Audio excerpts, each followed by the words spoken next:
ये रीडिंग उन लोगों के लिए है जो महसूस कर रहे हैं कि सब कुछ होते हुए भी कुछ अधूरा है। यहाँ जो वाइब आ रही है ना, वो बहुत डीप है।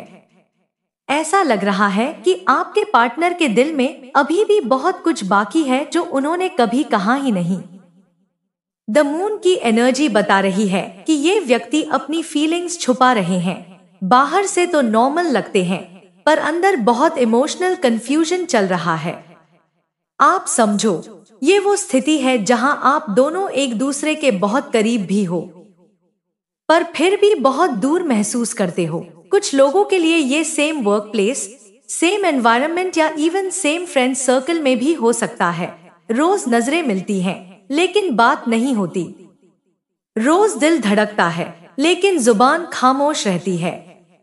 अब 7 ऑफ कप्स की एनर्जी ये दिखा रही है कि आपके पार्टनर के पास कई चॉइसेस थी, और ऑनेस्टली कहूं तो उन्होंने पास्ट में बहुत गलत डिसीजंस लिए।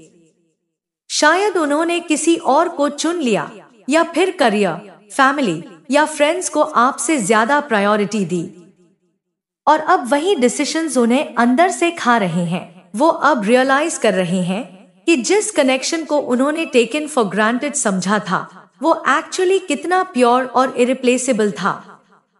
क्योंकि अब जब वो अकेले हैं, तो हर चीज में आपकी याद, आपकी वॉइस, आपकी प्रेजेंस महसूस करते हैं।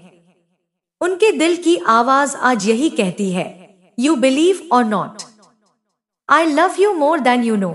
लेकिन मून एनर्जी ये भी दिखा रही है कि वो अभी भी अपने इमोशंस को सप्रेस कर रहे हैं, कंफ्यूजन में है, गिल्ट में है, पर प्यार वो अब भी वही है। अगर ये रीडिंग आपकी फीलिंग्स जैसी लगी, तो कमेंट करो, आई फील दिस एनर्जी, कि सब कुछ होते हुए भी कुछ अधूरा है। दिल कहता है कनेक्शन अब भी जिंदा है, लेकिन हालात बार बार अलग कर रहे हैं। जिसे आपसे दूर रहकर सुकून मिलने की उम्मीद थी, वो आज अपने ही डिसीजन से परेशान है। यूनिवर्स आज दिखाना चाहता है कि उनके दिल में अब क्या चल रहा है। यहाँ पर जो एनर्जी आ रही है ना, वो थोड़ी भारी लग रही है। ऐसा लग रहा है कि आपके पार्टनर कुछ ऐसे डिसीजंस ले रहे हैं जो सीधे तो कुछ नहीं कहते, पर इनडायरेक्टली आपके रिलेशनशिप को हर्ट कर रहे हैं। 8 ऑफ सॉर्ड्स बता रहा है कि ये पर्सन खुद को किसी सिचुएशन में फंसा हुआ महसूस कर रहे हैं, जैसे हाथ बंधे हों, कुछ करना चाहते हैं लेकिन कर नहीं पा रहे। उनके ऊपर प्रेशर है, और वो प्रेशर किसी आउटसाइडर से भी हो सकता है, फैमिली, करियर या किसी का इन्फ्लुएंस। किसी ने शायद उन्हें कहा है कि पहले करियर पर ध्यान दो, और अब वही फोकस उनके लिए एक इमोशनल ब्लॉक बन गया है। अब अगर वो करियर पर पूरी तरह फोकस करें, तो दिल ऑटोमेटिकली आपसे दूर होता चला जा रहा है, और यही बात उन्हें सबसे ज्यादा परेशान कर रही है। किंग ऑफ पेंटिकल्स दिखा रहा है कि वो स्टेबिलिटी चाहते हैं, फाइनेंशियली भी, इमोशनली भी, पर इस स्टेबिलिटी को पाने के चक्कर में वो खुद अनस्टेबल होते जा रहे हैं। उनके अंदर ये डर साफ दिखता है कि अगर उन्होंने और देर की, तो शायद आप मूव ऑन कर जाओगे, या फिर वो जगह जो कभी सिर्फ उनके लिए थी, अब कोई और ले लेगा। वो खुद से ये सवाल कर रहे हैं, क्या अब मैं इनके लिए इम्पोर्टेंट नहीं रहा? क्या इन्हें मेरी जरूरत नहीं है? और यही डर, यही गिल्ट उन्हें अंदर से तोड़ रहा है। वो चाहकर भी एक्सप्रेस नहीं कर पा रहे, क्योंकि उनके हालात और उनकी रिस्पॉन्सिबिलिटीज उन्हें हर बार पीछे खींच लेती हैं। कभी साइलेंस में भी बहुत कुछ कहा जाता है, और ये वही साइलेंस है जो दोनों के बीच बहुत कुछ बोल रही है। आपके पार्टनर के अंदर एक बहुत क्लियर इमोशन है, काश मैं सब कुछ फिर से शुरू कर पाता। 6 ऑफ कप्स आया है यहाँ, जो सीधे सीधे पास्ट कनेक्शन और रेकॉन्सिलिएशन की बात करता है।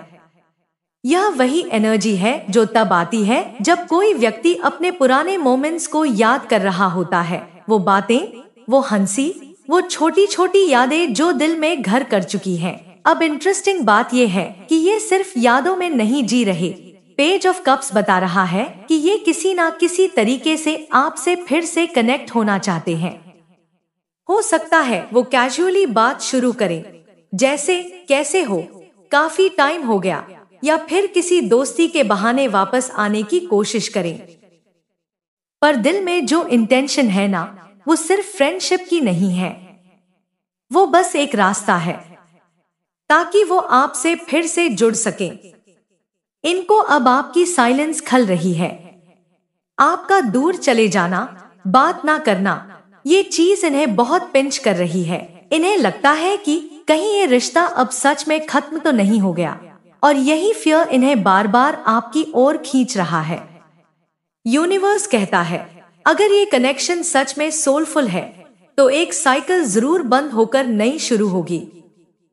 और मुझे वही दिख रहा है, एक नया चैप्टर, वही पुराना रिश्ता, लेकिन नए पर्सपेक्टिव के साथ। दिल कहता है कनेक्शन अब भी जिंदा है। कमेंट करो, आई स्टिल बिलीव। देखो, मुझे यहाँ जो एनर्जी आ रही है ना, वो काफी इंटेंस है। ऐसा लग रहा है कि आपने अपने अंदर की पूरी शक्ति वापस खुद में खींच ली है। अब आप किसी को चेस नहीं कर रहे, किसी को प्रूव नहीं कर रहे कि हाँ, मैं तुम्हारे लिए हूँ। आप बस साइलेंटली ग्लोइंग हो, और यही चीज आपके पार्टनर को सबसे ज्यादा डिस्टर्ब कर रही है। क्वीन ऑफ वैंड्स दिखा रहा है कि आप इस वक्त बहुत कॉन्फिडेंट, ग्राउंडेड और अपने आप में स्टेबल हो गए हो। आपने खुद को प्रायोरिटाइज करना शुरू कर दिया है, और यही आपकी साइलेंस अब इनके लिए सबसे बड़ा सवाल बन गई है। क्या अब ये मुझे चाहती भी है? क्या अब मैं इम्पोर्टेंट हूँ इनके लिए? अब वहीं दूसरी तरफ 10 ऑफ वैंड्स आया है, जो साफ दिखा रहा है कि आपके पार्टनर इमोशनली बहुत बर्डन महसूस कर रहे हैं। उनके ऊपर रिस्पॉन्सिबिलिटीज हैं, कुछ फैमिली की, कुछ वर्क प्रेशर की, और कुछ ऐसे डिसीजंस जो दिल और दिमाग के बीच फंसे हुए हैं। कभी उन्हें लगता है कि मुझे बस काम पर ध्यान देना चाहिए, और अगले ही पल वो सोचते हैं, नहीं, मैं इनके बिना अधूरा हूँ। यह कंफ्यूजन, यह अंदरूनी प्रेशर उन्हें रेस्टलेस बना रहा है। इनका दिल अब भी आपकी तरफ खींचा चला आ रहा है, आपसे बात करने की चाह, आपकी आवाज सुनने की क्रेविंग, यह सब अब भी वही इंटेंसिटी रखता है। लेकिन अभी जो साइलेंस आपने क्रिएट की है, वो इनके लिए एक मिरर बन चुकी है, जो इन्हें खुद से सवाल पूछने पर मजबूर कर रही है कि मैंने क्या खो दिया। यूनिवर्स यही कहता है, कभी कभी कुछ डिस्टेंस ही वो एनर्जी शिफ्ट होती है जो किसी को रियलाइज करवाती है कि किसकी जगह कभी कोई नहीं ले सकता। ऐसा लग रहा है कि आपके पार्टनर अंदर ही अंदर कुछ छुपा रहे हैं, कुछ ऐसा जो वो कह नहीं पा रहे, पर महसूस बहुत गहराई से कर रहे हैं। द स्टार कार्ड बता रहा है कि आपके बीच अभी भी एक स्ट्रॉन्ग होप है, एक इनविजिबल स्ट्रिंग जो आप दोनों को जोड़कर रखी हुई है। पर साथ ही डिस्टेंस भी है। कई लोगों के लिए ये एक्चुअल लॉन्ग डिस्टेंस हो सकता है, और कई लोगों के लिए इमोशनल डिस्टेंस। अब एस ऑफ पेंटिकल्स की एनर्जी ये दिखा रही है कि आपके पार्टनर के मन में नई शुरुआत की इच्छा तो है, वो आपको खोना नहीं चाहते, लेकिन अंदर कहीं उन्हें डर है, डर कमिटमेंट का। वो सोचते हैं कि अगर मैंने वादा किया और मैं उसे निभा नहीं पाया, तो फिर इनका दिल टूट जाएगा और मैं वो देख नहीं पाऊंगा। तो वो किसी डर में जी रहे हैं, कमिटमेंट देने का, स्टेबिलिटी देने का, क्योंकि उन्हें खुद पर भरोसा नहीं है कि क्या वो उस वादे को पूरा कर पाएंगे या नहीं। और सच कहूं तो वो ये सब किसी से शेयर भी नहीं करते।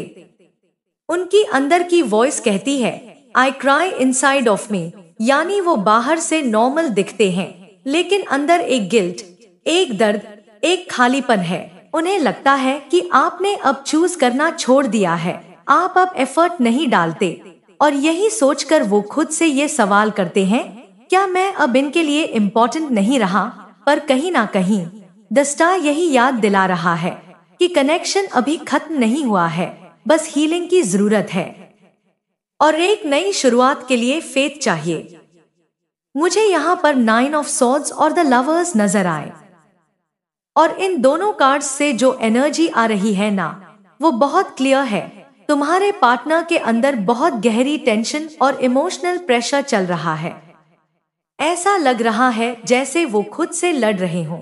हर रोज सोचते हैं कि अब सही डिसीजन लेना है, अब कुछ ठीक करना है, लेकिन फिर वही गिल्ट और रिग्रेट उन्हें रोक लेता है। मुझे स्ट्रांगली यहाँ एक मैसेज मिल रहा है, अब वो अपने गलत डिसीजन से निकलना चाहते हैं। पास्ट में उन्होंने जो भी चॉइसेस की थी, चाहे किसी और को चूज करना हो या करियर को प्रायोरिटी देना, उन सबका बोझ अब उनके दिल पर है। और अब वो जो भी फाइनल डिसीजन लेंगे वो इस बार दिल से होगा। वो तुम्हें खोना नहीं चाहते, वो तुम्हारी ओर बढ़ना चाहते हैं, क्योंकि उन्हें लगता है कि इस बार अगर उन्होंने तुम्हें खो दिया तो वो खुद को खो देंगे। यहाँ पर 2 और कार्ड्स आए हैं, प्लीज फॉरगिव मी और कम बैक। ये दोनों मैसेजेस जैसे उनकी आत्मा से निकलकर तुम्हारे तक पहुंचना चाहते हैं। वो कहते हैं, मुझे माफ कर दो, क्योंकि तुम ही वो रीजन हो जिसकी वजह से मैं अब भी मुस्कुरा लेता हूँ। और मुझे यहाँ ऐसा भी महसूस हो रहा है कि कभी कभी वो तुम्हारे सपनों में आते हैं या फिर तुम्हें अपने सपनों में देखते हैं। कई बार वो सपने बहुत इमोशनल होते हैं, जैसे तुम उनसे दूर जा रहे हो या तुम्हारा रिश्ता उनके हाथ से फिसल रहा है। वो ड्रीम्स ही उन्हें ट्रिगर कर रहे हैं कि वो अब एक्शन लें। तो हाँ, वो अब रेडी हैं सही डिसीजन लेने के लिए, अपने डर से बाहर आने के लिए और तुम्हारे करीब लौटने के लिए। ये सब रीडिंग्स जनरल कलेक्टिव है। हर रीडिंग आपके साथ रेसोनेट करे जरूरी नहीं। जो बातें दिल को टच करें वही अपना लेना, बाकी यूनिवर्स पे छोड़ देना।